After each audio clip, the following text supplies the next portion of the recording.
على سيدنا مولانا محمد وعلى آل سيدنا مولانا محمد كما تحب وترضى وتسلم عليه صلاة وسلام عليك يا رسول الله صلى الله تعالى عليه وسلم. اعوذ باللہ من الشیطان الرجیم وَإِذْ قُلْتُمْ نَفْسًا فَادَّارَأْتُمْ فِيهَا وَاللَّهُ مُخْرِجٌ مَا كُنْتُمْ تَكْتُمُونَ. اور جب کہ قتل کر ڈالا تھا تم نے ایک جان کو پھر ایک دوسرے پر ٹھیلا تم نے اس بارے میں، اور اللہ ہے ظاہر فرمانے پر اسے جو تم چھپاتے ہو. صدق اللہ العظیم. تفسیر. اور اے یہودیوں، یہ واقعہ قتل عامل ہی کا ضروری حصہ ہے کہ جب کہ قتل کر ڈالا تھا تم لوگوں کے ایک فرد عامل کے چچا زاد بھائی نے اسی عامل کی ایک جان کو، پھر قاتل ہی نے خون کا دعویٰ کیا اور دوسروں کو قاتل بتایا. جن کو قاتل بتایا تھا وہ اوروں کو قاتل بتانے لگے اور بنی اسرائیل کے تمام قبیلوں میں نزاع فتنہ بن گئی. کیسی مجرمانہ چال تھی کہ قتل کیا پھر ایک دوسرے پر ٹھیلا تم نے. ہر ایک جرم سے بری بننے لگا اور دوسرے کو مجرم بتانے لگا. اس قتل کے بارے میں ان کا مقصد تو یہ تھا کہ قاتل چھپا کا چھپا رہ جائے، اور اللہ ہے ظاہر فرمانے پر اسے جو تم لوگ چھپاتے تھے. فَقُلْنَا اضْرِبُوهُ بِبَعْضِهَا كَذَلِكَ يُحْيِي اللَّهُ الْمَوْتَى وَيُرِيكُمْ آیَاتِهِ لَعَلَّكُمْ تَعْقِلُونَ. پس حکم دیا ہم نے کہ مارو مقتول کو اس کے ایک ٹکڑے سے، اسی طرح زندہ فرما دے اللہ مردوں کو، اور دکھاتا ہے تمہیں اپنی نشانیاں کہ اب تم عقل سے کام لو. منشاء الہی تھا کہ قاتل کو ظاہر ہی کر دیا جائے. پس حکم دیا ہم نے کہ گائے کو ذبح کر کے مارو مقتول کی لاش کو اس گائے کے گلے، زبان، دمچی یا کسی عضو کے ایک ٹکڑے اور بوٹی سے.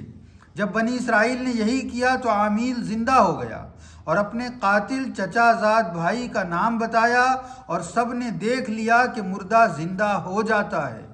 جو لوگ مرنے کے بعد زندگی کو نہیں مانتے، بنی اسرائیل کی عینی شہادت سے یقین کر لیں کہ اسی طرح زندہ فرما دے اللہ تعالیٰ مردوں کو انبیاء کے معجزات اور اولیاء کی کرامات سے دنیا میں، اور اپنی قدرت کاملہ سے حشر کے لیے. اور اللہ تعالیٰ دکھاتا ہے تمہیں اے یہودیوں اس قسم کی اپنی نشانیاں کہ ابھی تک حماقت کرتے رہے تو اب سے تم عقل سے کام لو اور بے عقلی چھوڑ کر اس کے وفادار کامل ہو جاؤ. صدق اللہ العظیم. اللہ رب العزت نے اپنی پچھلی آیات کریمہ میں مکمل اس واقعے کو بیان کیا کہ کس طرح اس عامل نامی شخص کا قتل ہوا. پھر اللہ رب العزت نے جب اس کے قتل کے بدلے کا دعویٰ کیا گیا، قاتل کو تلاش کیا جائے، اسے سزا دی جائے، تو اللہ رب العزت نے انہیں اس کا نسخہ بتایا. تو پھر اس میں انہوں نے کس طرح کی سوال جواب کیے، نہ کرنے کی کوشش کی، اس کو ٹالنے کی کوشش کی، قاتل کو چھپانے کی کوشش کی، سب کچھ کیا. اس کے بعد جب ان لوگوں نے یہ کر لیا تو اللہ رب العزت ارشاد فرماتا ہے کہ تم نے ایک جان کو قتل کر دیا اور اسے ایک دوسرے پر ڈالتے رہے کہ فلاں نے قتل کیا ہے، فلاں کہتا ہے کہ فلاں نے قتل کیا ہے. یہ تم جھوٹی باتیں کرتے رہے اور تم اس بات کو چھپاتے رہے کہ حقیقتاً اس کا قاتل کون ہے. لیکن اللہ رب العزت یہ وہی ذات ہے جو ہر اس برے اچھے کام کو ظاہر فرما دیتا ہے جسے تم چھپانا چاہتے ہو. تو اللہ رب العزت سے کوئی بھی بات چھپی ہوئی نہیں ہے. جیسا کہ پچھلی آیت کریمہ بھی اللہ رب العزت نے فرمایا کہ انہوں نے ایسا کیا حالانکہ وہ ایسا کرنے والے نہیں تھے. تو اللہ رب العزت دلوں کے حال کا جاننے والا ہے. اس آیت کریمہ میں اللہ رب العزت نے یہ اشارتاً فرمایا. اس کے بعد اس آیت کریمہ میں اللہ رب العزت نے اس بات کو ظاہر کر دیا کہ تم جن باتوں کو چھپانے کی کوششوں میں لگے ہو، اگر اللہ اسے چاہے تو ایک لمحے میں ظاہر کر دے. اس کے لیے ان باتوں کو چھپے رہنے دینا بھی بڑی بات نہیں اور ظاہر کر دینا بھی بڑی بات نہیں. اسی لیے اللہ رب العزت کی ایک صفتوں میں سے ایک صفت ہے ستار، عیب پوشی کرنے والا. اللہ رب العزت نے عیب پوشی فرمائی ہے لوگوں کی، اور اسی لیے بزرگان دین نے فرمایا ہے کہ تم دوسروں کے عیب نہ ظاہر کرو تو اللہ رب العزت تمہارے عیبوں کو نہیں ظاہر کرے گا۔ اس لیے ہمیشہ کوشش کرنی چاہیے کہ اگر ہمارا کوئی بھائی ہے، کوئی دوست ہے ایمان والا، تو اس کے عیب کی ہم پردہ پوشی کریں، ایسے شخص کو نہ بتائیں یا اس جگہ نہ پہنچائیں جہاں وہ بات ابھی معلوم نہیں ہے، تو ہم اس کو پہنچانے کا، اس کو ظاہر کرنے کا، اس کو بتانے کا ذریعہ نہ بنے۔ کیونکہ اللہ رب العزت نے اگر کرم فرمایا اور اس کو یہ ادا ہماری پسند آ گئی کہ ہم نے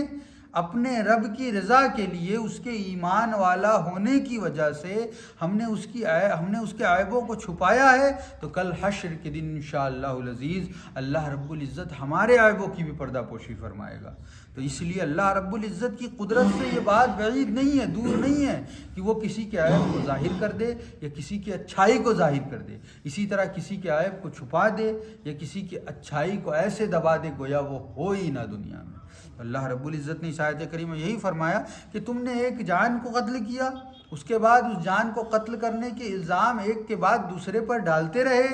اور تم یہ سوچتے تھے کہ یہ بات چھپی رہ جائے گی، حالانکہ اللہ رب العزت اس چیز کو ظاہر کر دینے والا ہے جسے تم چھپاتے ہو۔ اب وہ کوئی بھی چیز ہو سکتی ہے، اللہ رب العزت سے کوئی بھی چیز ڈھکی چھپی نہیں ہے۔ اللہ رب العزت کے علم میں سارا کچھ ہے، جو ہم چھپاتے ہیں، جو ہم ظاہر کرتے ہیں، ہر کچھ۔ تو اللہ رب العزت سے اسی لیے ڈرنا چاہیے اور اپنی تنہائیوں کو گناہوں سے پاک کرنے کی کوشش کرنی چاہیے۔ آگے اللہ رب العزت فرماتا ہے کہ تم میں سے بعض کو قتل کر دیتا ہے،